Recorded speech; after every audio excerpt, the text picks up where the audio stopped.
தவிர்த்திடு. அவசியமில்லாத காரியங்களை தவிர்த்திடு.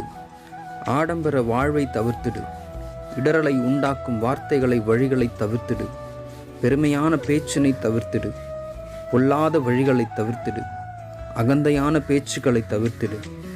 தீமையென்று தோன்றும் எல்லா காரியங்களையும் தவிர்த்திடு. சோம்பலை தவிர்த்திடு. சிற்றின்பங்கள் உலக ஆசைகள் யாவற்றையும் தவிர்த்திடு. தவறான காரியங்களை. தலை நிமிர்ந்து வாழ்ந்திடு தலைவனாக. Avoid wrong things, allow right things, accept good things. Amen. God bless you.